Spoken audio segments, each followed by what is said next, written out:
Fellas, you know Degree Cool Rush deodorant, right? Well, last year they changed the formula, and guys were mad about it. One dude even started a petition. So guess what? Degree heard us, admitted they messed up, and brought the original Cool Rush scent back exactly how it was. And it's in Walmart, Target, and other stores now for under $4. So grab some and remember why its cool, crisp, and fresh scent made it the #1 men's antiperspirant for the last decade. Degree Cool Rush is back, and it smells like victory for all of us. This episode is brought to you by Netflix. 3 couples, 4 vacations, a lot to unpack. Watch The 4 Seasons, a new series starring comedy favorites Tina Fey, Steve Carell, Will Forte, Coleman Domingo, and more in a hilarious and heartfelt love letter to long-term relationships. Based on the original Alan Alda film. Watch The 4 Seasons, May 1st, only on Netflix. This is a Rogue Media Network podcast.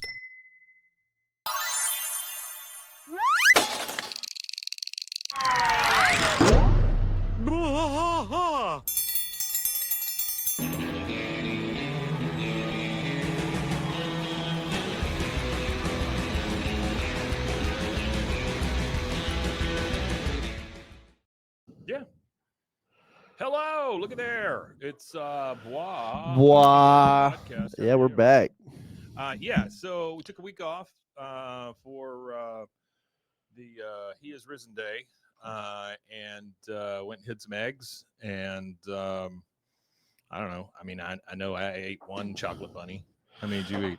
I didn't eat any chocolate You didn't bunnies. eat any chocolate bunnies? No, I went to a Willie Nelson concert that weekend though. Willie Nelson, where at? Whitewater Amphitheater in Canyon Lake, Oh, wow. which is right outside that's of New Braunfels. Yeah. It was pretty good for a 90-year-old man. He put on a damn good show, I have to say, for his age. Like I was expecting. There was David Allen Coe concert here in town one time, and he's a man who's also quite elderly. Yeah. And people were like, it was like he had handlers. It was like he wasn't even aware of where he was or anything like that. But Willie Nelson, man, he walked right out on stage, got the crowd all fired up. How long did it last? He played. Well, it lasted a little. Well, we had Robert Earl Keen played first, and that was pretty good. That's pretty amazing. He did a pretty good show. And then Willie came out. Willie played for probably a good hour and a half. Oh, really? Almost 2 hours. I saw him. I've seen him twice. Once at Billy Bob's, and that was an hour, maybe a little less than an hour. And then saw him at Ranger Stadium, whatever that new place is called. Yeah, he had his son with him too. But So it was him and Chris Stapleton, and so that was pretty good. Oh, okay. Yeah, he had his son with him. They played one of his son's songs called I think Everything Is Bullshit. Well, it's called Willie Nelson and the Family. Yeah. That's what it's called now. So I think, that's what he's been doing, I guess, now for the last 20 years has been him and his family, because it's been Willie Nelson and family for all the events. Yeah. I know that whenever he put the family band back together, his sister is she's since passed, but she was an amazing piano player, and she played piano, I think, for him at the very beginning, maybe, or no, I don't think, I don't remember how it goes, but she ended up coming back for him and playing piano again after not playing music with him for 30 years. And she played in the family band until she recently passed. I think she passed last year, actually. So, Rusty, this being a That Ain't Right Friday, we have, I believe, a couple of guests. Yeah, we're supposed to have some guests. We have, looks like Brandon and Chris. Yes. I'm going to bring Brandon in because I can see him on the camera there. So let me bring him in. Brandon. Hey, how's it going? How are you? I'm like way off to the side. I'm good. How are you? Good. So we're welcoming in Chris and Brandon from the Short Pour podcast. Hello, gentlemen. How are you? Hey, good. How are you doing? How's it going? Good. It's good. Welcome. So tell me about your show, number one, and then we'll make fun of everything, and then we'll kick you out. Okay. So essentially, we just both drink a beer, and then we come up with some random topic somehow related to the beer, or like the can art or something. Really, the beer actually has nothing to do with it. We are not experts on beer at all, but it's just kind of a jumping off point to get us into an interesting topic. And we kind of like learn something. We go through like maybe some history, some weird facts, something like that. And all the while we were just drinking the beer, and then kind of at the end we wrap it up, and then we say some final thoughts on what we thought the beer was, and read some reviews of them, and kind of just make fun of things along the way. So give me a couple of examples. Like what were the couple of them that you can really remember and the facts that they generated? Okay, yeah. So we did a whole episode on like narwhals. And, that's awesome. Yeah. the can that we had like this can had like a double horned narwhal. Yep. And apparently that's a real thing. So we learned about those. It's technically a tooth. It's not actually a horn. Oh, that's interesting. That's got to be hard to eat with. That's a cool concept, though. I like the idea that you look at the can or whatever graphics on the can and you come up with a topic out of it. That's pretty neat. Yeah, it is cool. So what now, Chris? You're on the hook. Give me one. Yeah. So one that we recently did that I enjoyed was I like a lot of cream ales, and I discovered that last year that's kind of my go-to now. Yeah, cream ale. That sounds interesting. Yeah, they're delicious. I love them. But that kind of like gave me a springboard into thinking about like milk, and then like how did humans start drinking milk? And so we did a whole dive into that, and it's a lot sadder than you would initially think. Oh, I would imagine. Yeah. Well, I thought it was just some weirdo just started sucking on cow teeth. See, yeah, exactly. Yeah. A lot of people like that's the go-to, but I always thought it was like a bet or a dare. Yeah, something like that. Yeah, it was leaking and reached down there and like put their finger on it or something and licked their finger. Like, oh, this tastes like cream. It's not half bad. But the fact of the show for me on that one was that we have to build up the tolerance. Like as humans, we need to build up the tolerance to ingest milk from other animals, and, like keep it. Yeah. So that means that all of the earliest humans who were drinking other animals' milk were just suffering through lactose intolerance. Oh, that's awesome. They pushed through until we could reap the benefits. You know, honestly, it sounds like every lactose intolerant person I know, they're like, I'm gonna eat. They're like, there's like one dairy product that they will eat that they'll suffer through just because they like it so much. Yeah, it's worth it. My friend's mom growing up, she was lactose intolerant to ice cream, but like every weekend she had like one tub of ice. Like she would take us out for ice cream like once, like every Saturday. So she would always suffer that one day. Can you imagine loving something so much that you're willing to put up with, I don't know, a day's worth of diarrhea for it? Well, now they have medication for it. So you could take the pill and drink the milk. Yeah. So that sounds like me with my son. You know, we had a baby last year and I put up with him every day and he has diarrhea a lot. So, you know, I love him enough. Absolutely. Well, I'm not saying the love would wane. I'm just saying it might change a bit. You know, just hey, there's a great book out there called "Who Ate the First Oyster," and it's about those very things. Who picked up an oyster, opened it up? Number one, who opened it up, and then when you look at it, it's just snot. I mean, you know, but somebody went, "Oh yeah, that's it. Damn, you know? Didn't even attempt to cook it." Yeah, no. So, how long you been doing the show? We've been doing this for a little over a year. I think we started last February, technically. Oh, awesome. Okay. Yeah. And where are you guys located? We're in Kansas City, Missouri. No, I mean specific addresses. Where are you so that we can... Yeah. So Kansas City, huh? Okay. Yes. Are Chiefs fans? Oh, yeah. Yes, we are. Yeah. But we've been Chiefs fans the whole time, well before Mahomes got here. So I'm a huge San Antonio Spurs fan, and I have to do that exact same thing. Like, yeah, they're bad now, but we got 5 rings, and I was there the whole time, and you know, then I tell all the stories that go along with it. That's exactly what Cowboys fans do. You remember that time in 1996 when we won a Super Bowl? Barely remember, but yeah, I got you. Yeah. So tell me about your tie to King of the Hill. Well, it was. I guess it was like our family's comfort show before we knew what a comfort show was. It was. It was just always on. And it was one of those things like our dad like loved it. So he just always had it playing. And it was always on like Cartoon Network or something like that. Sure. So we watched a lot of it. So give me, I guess favorite, I was going to say favorite episode and favorite character. I guess that's fair. Yeah. Favorite if you episode, can pick out favorite one good episode. We'll start with you, Chris. What's your favorite episode? Or it doesn't have to be by the name or anything like that, but what do you remember the most from an episode? Okay, well, this might seem bad at first, but I remember the most my least favorite episode. Yeah. Is the Miss Wakefield episode, Yeah, the one where the old lady wants to die in their home at Christmas. Oh, yeah. That episode, it's so frustrating. That's a weird episode. Yeah, that is weird definitely one of the weird ones. That is the one that we always avoided growing up. It would come on, we'd be like, nope, skip it. That's the one you like the least. Yeah, that's the one I like the least. That's the one that stands out the most to me. Tell me about best. That's tougher. It is very hard. It is tougher. It is. Because, like you said, I have watched through the series so many times. Yeah.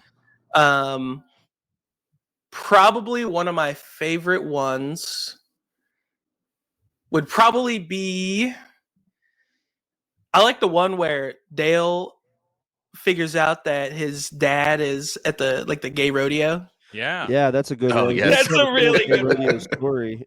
Go ahead and tell him, Mike. Yeah, so I was brought into a meeting. This has been, I don't know, a couple months ago. And because basically what I do here is I come up with new concepts. I meet with clients as far as like their, before they start a show, and we talk, pre-production, production, things like that. And so I was brought onto a Zoom call, and they said they wanted to start a show, and they said it was something about a rodeo. And I came in, and number one, as soon as I came into the room, the guy goes, "Hello," and so that I knew that it was kind of rodeo. And I'm not making fun of anybody or anything. This is literally the way the guy talks. "Hello," that kind of thing. And so they proceeded to tell us that this was for the International Gay Rodeo Association. And I was like, oh my God, I told both of them, I said, I know nothing about this. The only information I have is from this one episode of King of the Hill. Yeah. And then they go, oh yeah, the one where he finds his dad. And so we just immediately, synced up. So it was great. So did they say that it was like pretty, like, was that good information or? Yeah. They loved it. Yeah, they loved it. That's awesome. No, good. Like, it was something really cool to bond over, Yeah, it might be the only pop culture reference ever to a gay rodeo. Yeah, I don't think there's many. Yeah. And one that's not explicitly like a negative too. Absolutely. Yeah. And they've been doing episodes for, I don't know, the last couple of months or so for all their events and all this stuff. So, I mean, it's fantastic. Once again, I feel like I have to make this statement almost every show where King of the Hill is perceived as this red hat type show. And it just literally is not. Yeah, it could not be further from the truth. It teaches a lesson every time. There's something morality wise. Hank is not a right-leaning man. He does what he needs to do. I mean, it's and well, not only that, like we've been doing this show now for almost like 3 years, 3.5 years, something like that. And out of like everybody who's contacted us at that time, I mean, it's like a smorgasbord of people. I mean, like the fan base for King of the Hill is just really just like insane. We get these insane letters sometimes about like people talking to, political stuff like, oh, Hank would do this or Hank would do that. And then, you get like, oh, I'm a transsexual basket weaver. And they're like, I love King of the Hill, so it's just like this huge like spectrum of people that watch the show, and it kind of trips us out sometimes. I'm not sure you can say that anymore. Basket weaver. Oh, basket weaver. Yeah.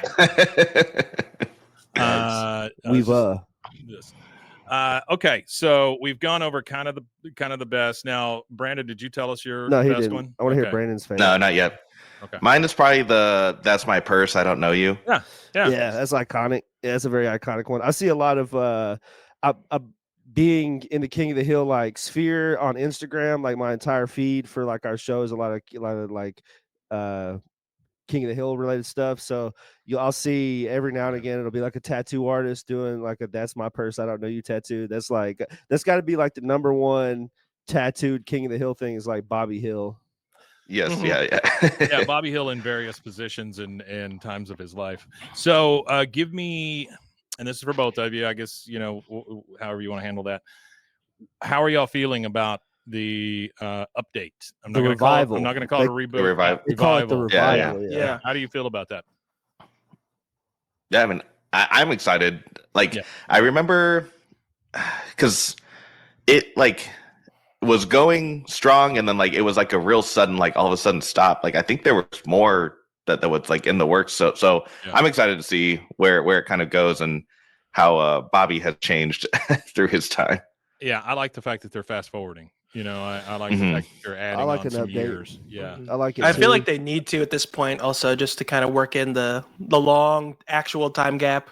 Yeah. Well, they did the same with Beavis and Butthead. They aged them up in the new Beavis and Butthead deal, and they had them looking old. Were they older? Well, what they did is it's like in the universe. It's kind of weird how they did it because it's them as teenagers most of the time, like half of the time, but then it like forwards to them being. Oh, does it like, really? Oh, see, I guess I've not watched enough of them. Like 50-something-year-old men, which is kind of funny. Oh, not 50. Oh yeah.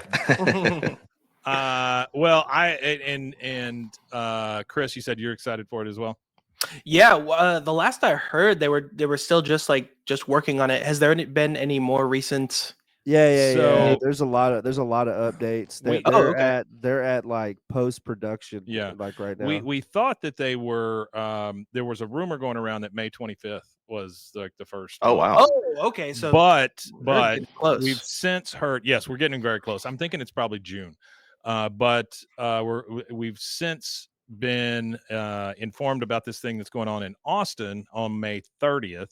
It's called the ATX TV Festival, and the entire cast and crew are going to be there taking questions and giving previews and things like that. Okay. So I would imagine right after that, some like first couple of weeks of June, something like that. So, but we've got 2 seasons coming now. That doesn't mean what it used to. That's probably 10 episodes. But dude, I'll take them. Yeah. I'm very excited about it. I think it ought to be pretty cool.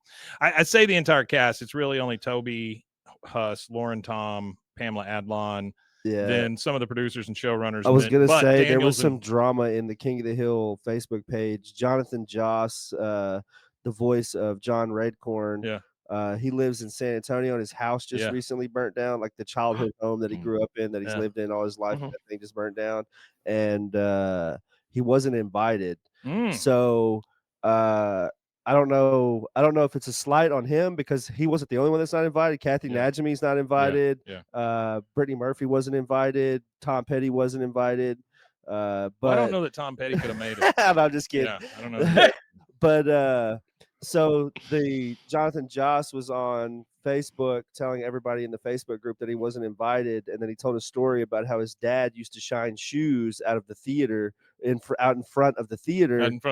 So it's being held at the Paramount. Yeah, it's being held at the Paramount. I don't know what it used to be called, but whatever it was, his dad used to shine shoes Paramount outside of it for $5 a pop. Yeah. So he said that he is going to go set up a shoe shining deal. Oh, that'd be cool. Out in front of the theater. Because I guess he felt slighted by not being invited, but I imagine there's more nuances and stuff behind the scenes that we don't know. Well, they may have only had 5 tickets. Also. The guy is a little unhinged on social media. Like signs of drug addiction, kind of things like that. You add this much time to anybody, and they're going to be completely different people than they were. Yeah. Well, not only that, he once tried to charge us $5,000 to talk to us for 30 minutes. Yeah, we did. Oh my gosh, he did come back. He was like, "Oh yeah, $5K, I'll be there." Yeah, I tried to get him on the podcast, which would have been great to have him on, but he quickly messaged back and was like, "Yeah, $5K," and I was like, "Man, for a 30-minute Zoom call?" I'm like, we've been able to talk. We've been able to talk to some folks. We talked to Dale's best friend right after Dale passed. Yeah, Johnny Hardwick. After Johnny Hardwick passed, we got to talk to one of his best friends, Saint Scott. Cool. Yeah, that was cool. And then we've talked to some other folks, like for some of our other shows. Like we talked to the guy who does the voice of Meatwad, and not Meatwad, Frylock. Carrie Means. Yeah, we got to talk to folks like that. But King of the Hill folks are tough to find. Yeah, it's really well. The thing is when we started the show, they were already in production, so there's a lot of people that are underneath NDAs that can't really come on the show and talk. So Wes Archer is one of. But we're really hoping. Yeah, Wes Archer's actually answered you before. Yeah, he's answered me, and he was like, "Yeah, I can't do anything for you right now, but NDA." So I'm assuming when they start up on this thing, and don't tell anybody, but we have applied for credentials to try and go cover this thing. So we'll see what happens there. Yeah, if we could make it there, that'd be pretty cool. Yeah, that'd be great. That's awesome.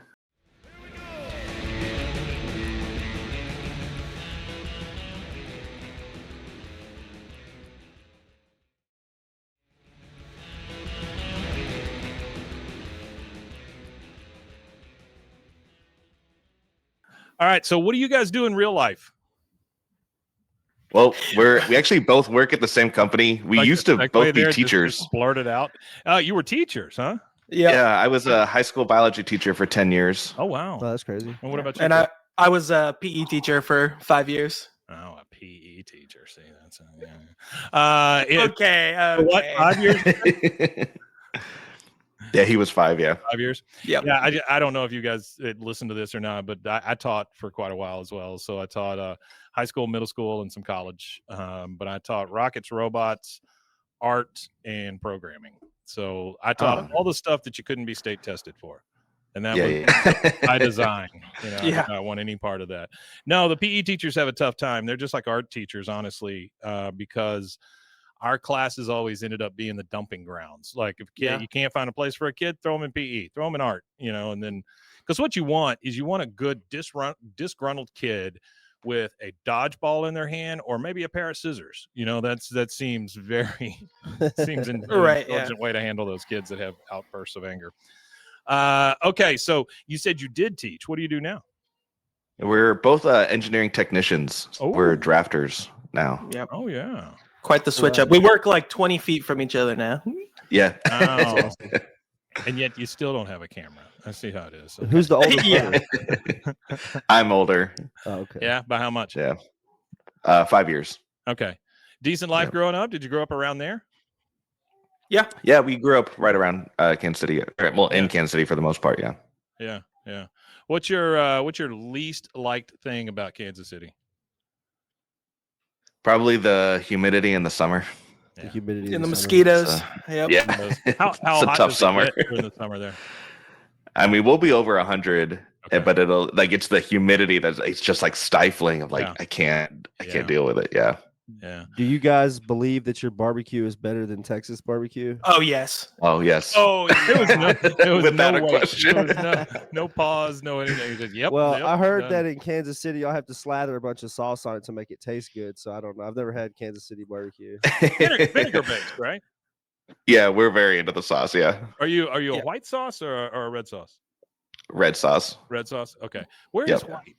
White sauce is somewhere like a white. That sounds like a Carolina. Carolina. Maybe. That's right. Yeah. Carolina. Yeah, they're more vinegar based. Ours tend to be more molasses based. Okay. Molasses So will get you. they go sour. Yeah. Oh yeah. Yeah. We just cook really good tasting meat, so you don't really need heavy amount of sauce. I don't know, man. In Texas, I hear you just taste the heat, not the meat. So That's right. You got that right. We I am a very big fan of condiments. So yes, and I do try to enunciate when I say that word, but yeah. I love a good sauce. I don't care which one it is. There is one barbecue place here that Hellberg's please sponsors. So they cook really good barbecue. It's always like if you go in and ask for moist, they'll give you. They know what you're talking about.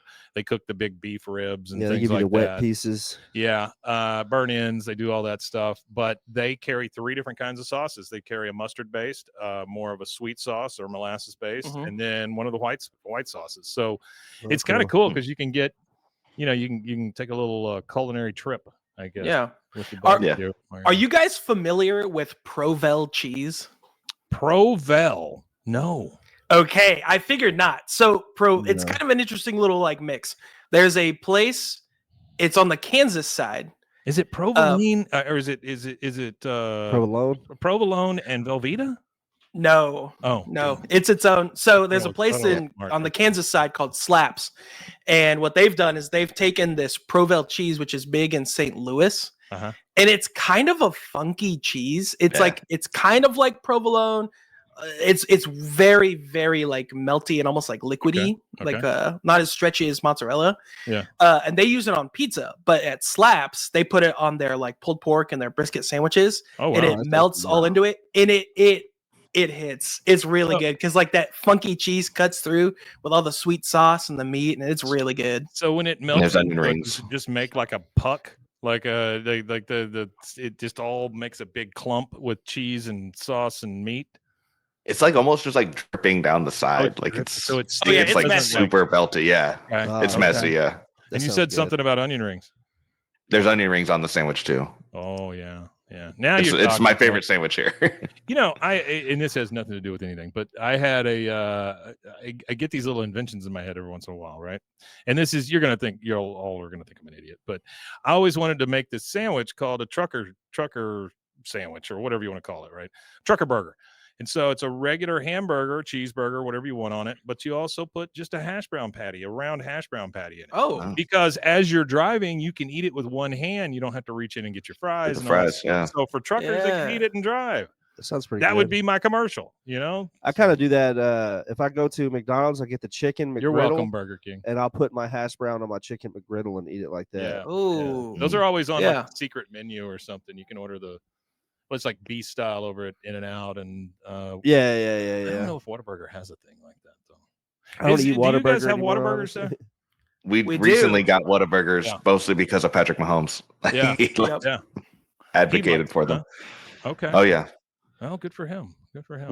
Would he buy a franchise? That's right. No. He's from Texas. Remember, he played at Tech White and all House. that. So he's probably big on the Whataburger. Yeah. Mm-hmm. I don't know what it is. I don't know why that gets so ingrained in us around here. Because frankly, it's okay. I mean, and it used to be great. It sucks now, honestly. Yeah, I understand. In-N-Out might even be better than Whataburger. I'll get days. dragged for this, but it's not what it used to be. And it's not since the company bought them and started spreading them out and things like that. But when you're talking about the Whataburgers that Hank and those guys go and eat, that was a different burger. It was. It was a little meatier. It was a little sloppier. Things like that. Yeah, it's a little different. Yeah. I long for an old Whataburger. Yeah, well, I don't think they taste the same. I think since that company bought them out, and the Chicago company bought it, that it's just like cigarette filters. I think when you eat them, I think they cut costs on food, and it just doesn't taste the same. Yeah. So give me let's anything but this has turned into a food episode, but butt barbecue. What is your go-to? So if you're just feeling like, screw this, I deserve to go get something, this is my thing, I'm gonna go get this one thing, I'm gonna go. So for me, and I'll just go ahead and give you mine. For me, there's a place here called Bush's Chicken, and I will go and get the 8-piece gizzards with fries, and it comes with a little gravy. They call it 8-piece, but it's more like a 22-piece. Yeah. Oh my gosh. Always order the small one because you're gonna get way more than you want. Anyway, I take that home, sit in the dark, watch some TV, and I'm happy, and then I can pass out after that. So what is y'all's go to like that? Oh man. Do you have one? Do you want to go? And it can be local, it could be a local place. Yeah. Ours is probably Lulu's Noodles. It's like a Thai noodle place. Yeah. That sounds good. Yeah. Like hand pulled noodles and stuff like that. Yeah, like the really long. I think my wife gets like the pad say you. Really anything you order there it's good. Pad say you. Yes. What's different about that? I don't know. My wife eats it. There you go. Yeah. It looks different than mine. I don't know. That's about it. It's like if I tried to describe any of the salads that my wife eats. I don't know. Well, there's a lot of different pads, like pad Thai, like he said. Paddington. Pad means something. I don't know what it means. Yeah. All right. So Brandon, noodle? you've had like 2 seconds. What's yours? Yeah, I really like this place called Pizza Shuttle. They do this like cream cheese pizza. Oh my! And I love it. They're the only place I know around here that does that. But do they put a I sauce love on that it with the cream cheese. Yeah, it's like some cream cheese sauce. I don't know exactly what it is, it's like but a white sauce base. Yeah. This thing. Yes. What's your protein of choice on that? Probably just pepperoni. Yeah.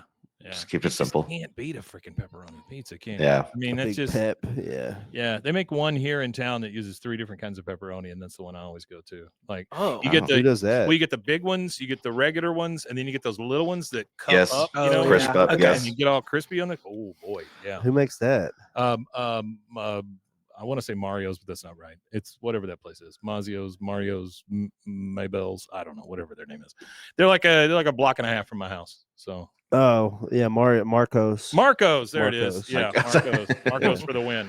Well, guys, thank you very much for joining us. It's been a pleasure getting to know you. I hope that we can set one of these up again so that you guys can come in and maybe visit us on an actual episode day. That would be really cool. That'd be great. Just drag you guys through one of those episodes. But tell us what's coming up on your show. What we've got to look forward to. By the way, how many episodes are we talking about? So We were doing like one a week.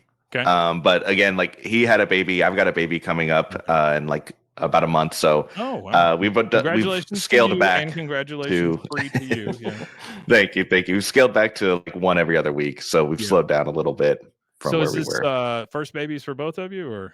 Yep. Yes. Yep. Wow. Chris, yours is this your first one as well? Correct. Yeah, he just turned 1 this month. So all right, awesome. We got a he over there. What about Brandon? Yep.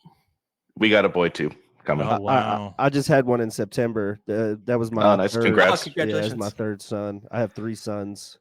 He has 3 sons. I'm so Nice. proud of sons. I have 5 children, and they're all moved out. So, but I'm old as hell, so that's that's to be expected, I guess. All right, guys. Well, we really enjoyed talking to you. Enjoyed meeting you. Thank you for your time on a Sunday morning. Appreciate you guys. Yeah, thank you. Yeah, appreciate you guys. This will be the Friday episode, and I think people will really reach out and go to your podcast. So give us the best plug you can, and give us all your socials and stuff. Yep. All right. Did you want like a plug like right now? Yeah. Or just send? Yeah. No, tell me. Yeah, you can plug it in right now. Yeah. I mean, you don't have to play a live sound. plug. I'm just saying, tell me the best thing about your show. Tell people why they should listen to it and where they can find you. Okay. Well, I mean, I think my brother and I, like, we're best friends. We get along super well, and I think that kind of comes through. That's awesome. We're just kind of laughing and making fun stuff basically their whole way throughout while learning a little something we were curious about. Yeah. That's excellent. Where can they find you guys? We're on Instagram at ShortPourPod, and then we're also available if anyone wants to send in a recommendation on beer or topics at shortpourpod@gmail.com. Heck yeah. Have y'all done the Alamo beer? We have not, actually. Okay. Well, if y'all happen to do the Alamo beer, and you want us to be a guest for that one would be fun Happy for to. us. Yeah, would love Oh to. yeah, that'd be awesome. That would be also, awesome. If you guys will privately, not here over the air, send us an address.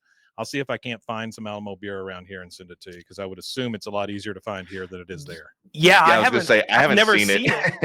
Yeah. I honestly thought you were punking us. I didn't even realize it was a real thing. No, not at all. Well, actually, there is. I think it's a beer company out of San Antonio. It is. Yeah. That with the revival. See, with the revival of the make new it show, out of a bunch of stuff's happening. Yeah. So there's a beer that's supposed to be official with like Mike Judge and King of the Hill. I think and they're everything. making it out of the Pearl factory, because San Antonio is known for Pearl beer. Yeah. And so they have like a decommissioned Pearl huge brewery campus, right, that they've decommissioned, but they've left it called the Pearl, and they've got all these fancy restaurants and all this stuff I know in what you're it. talking about. Yeah. That was a beer thing? Pearl is I didn't know that. Pearl is still huge in San Antonio, and I believe it's going through them. Yeah, but it's going to be like an officially licensed Alamo beer. Yeah. So that would be cool to try to get y'all. If you guys give us an address, that's awesome. I'll make that commitment to where I send you a 6-pack if I can find them. They're also that'd be awesome. King of the Hill to Fortnite. Yeah, King of the Hill and Fortnite. So there you go. Yeah. So your children are already ruined. There he is. Yeah. All right, guys. Well, thank you very much. Tell us the name of your pod one more time. Short Pour Pod. Short Pour Pod. Real Short easy to Pour say, Pod. easy to remember. Please go listen to these guys. Chris, Brandon, thank you so much, and we'll see you again soon. All right. Thanks, Thank guys. you Y'all guys. Have a great day. Thank you All right, guys. You too. We'll see you.